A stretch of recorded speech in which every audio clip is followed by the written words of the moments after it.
Today will be a review of the Kase 200mm f5.6 reflex lens, and this is a very tiny lens and it is 200mm, so it's pretty interesting.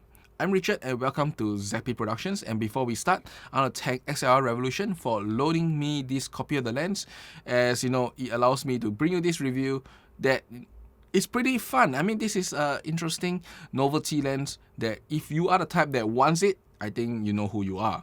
Now, without wasting time, let's do the unboxing of this lens, and then we'll talk a little bit on how we handle it in the field, utilizing, and of course, image quality. When you purchase the lens, it comes in a box like this, and then once you open it up, you can see that this lens itself is right inside.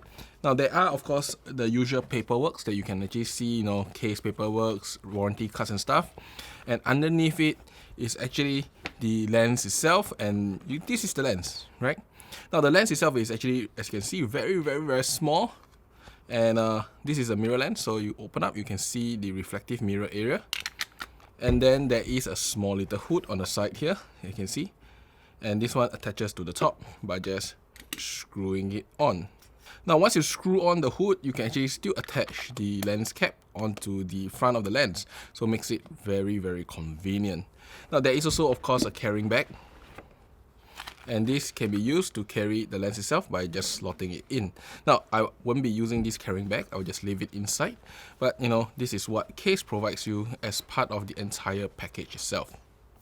So let's take a look at the physical part of this lens. Now, this lens now currently is attached to a Canon adapter. Now, this is a Canon EF lens, and you can attach it to a RF to EF adapter, allowing you to use the lens. But if you actually remove the adapter, this is how the lens looks like. It is actually really small and really short. And as you can see just now in the unboxing, there is a hood that is attached, so you can actually remove the hood too. The lens have a 67mm filter thread, as you can see here, and this allows you to attach filters on it. However, just to note that this lens, when it focuses, it turns the entire assembly, and by nature, it will actually result in rotating the entire filter. This will mean that if you do things like circular polarizers, there will be some issues, but if you are using things like NDs and other effect filters, it will be fine. I don't think that you ever need a filter on this because it has some qualities inside there that makes it the whole reason why you want to buy a reflex lens. Other than that, this lens is very, very well built, fully metal, very nice front element, and when you turn it, it is actually really smooth. The hood is also made of metal, so it's a very nice fit to the main lens itself, and once attached, it looks like it's part of the lens. And I keep it this way when I use it most of the time. Now, this lens have no electronic contacts below, so you do not have any lens information. You will need to manually key into your camera if you want to use things like image stabilization. The lens have to be fitted with an adapter if you're using modern RF cameras itself, but if you're using OEF cameras, you can use it directly. There are also other mounts available for this particular lens. Overall, this is a very nice lens, expected of any modern, manual focus lens, because they are usually made of full metal. They are meant to be a luxury product and more of a novelty item that you keep and use when you feel like it and have fun, right? Okay, so without wasting time, let's talk a little bit on the handling in the field. Now, I'm using it with my RF camera, the R3. This is a very light lens, so there is not much issue in utilizing this lens. You have to mount it on the adapter, and it gets just a bit longer here. Now, it's still a very small lens for 200mm, and you can utilize it quite well. Now, the focusing is very smooth, no issue here. If anything, I would say as the issue lies in Canon's manual focus system. It is not really meant to support manual focus lens that have no electronics in any way. There is no way to even select where you want to AF on the screen. It's kind of weird, but this was highlighted before in one of my previous videos of how Canon handles this. Now, the thing is that once you double punch into zoom, you can actually get focus quite well. The focus ring overall, distance is quite big, so you can actually rotate it quite nicely to where you want. Overall, I think that if you are looking for a manual focus lens, this is probably as good as it gets when it comes to mechanical. I mean, maybe the Leica lenses have nicer, smoother turns, but this is pretty good. Now, when it comes to image stabilizer, this lens have no image stabilizer built in. Obviously, it is a manual lens. While the camera can use this in-body, but just note, this is 200mm lens, and most in-body image stabilization is not meant to stabilize 200mm. So when you use it with a Canon camera, even after keying 200mm, it is still a little bit jumpy, but you get about maybe one stop of stabilization. The screen looks very jumpy if you ask me, but it does work. And I can shoot at 100 and even 150 or 160 with this lens, but I just need to take a few shots to ensure that I get it sharp. If you do not use image stabilization, you need to follow the standard focal length rule to get optimal shots, which means you need to go over 1/200 to actually get it there. And that there is really not much to comment on this lens when it comes to handling. It is very small, very light, and with the built-in hood, at least you know that your glass is protected, and it overall performs as I expect it for a manual focus lens.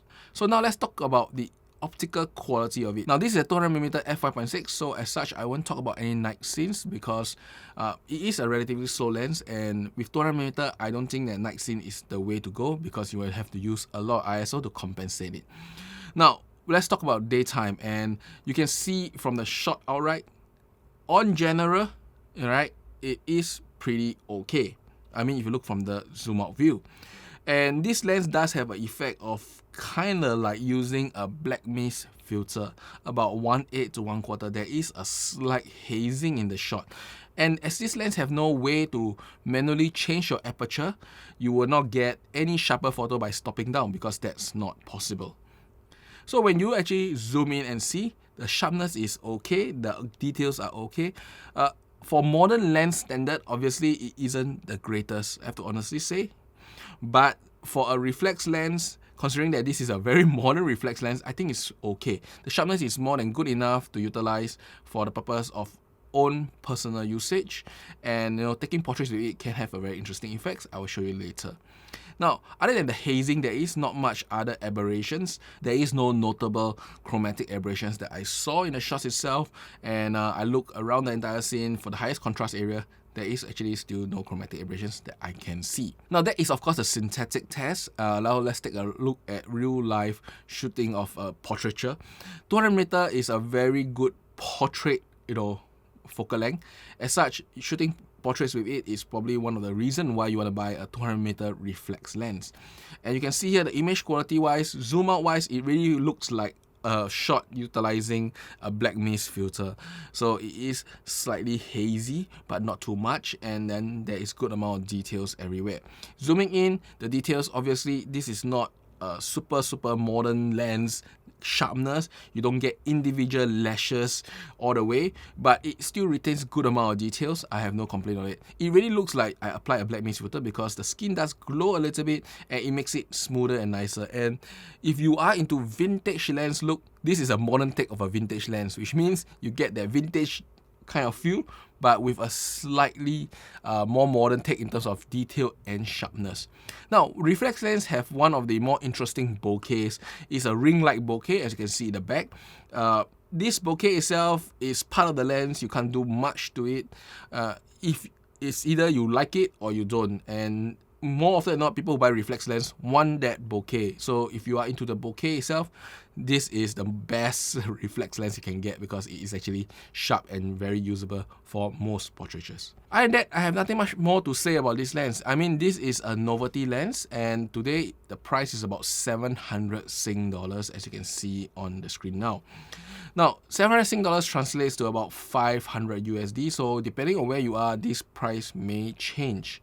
Now, this lens obviously is not like super dirt cheap, but for $700, considering that 200mm lens with generally good mechanical tolerance and usage, and it is a very modern take on a reflex lens, which means you still get good amount of sharpness, good amount of image quality, but still retain some of that vintage feel of a slight hazing, and of course the part where you get the ring bokeh.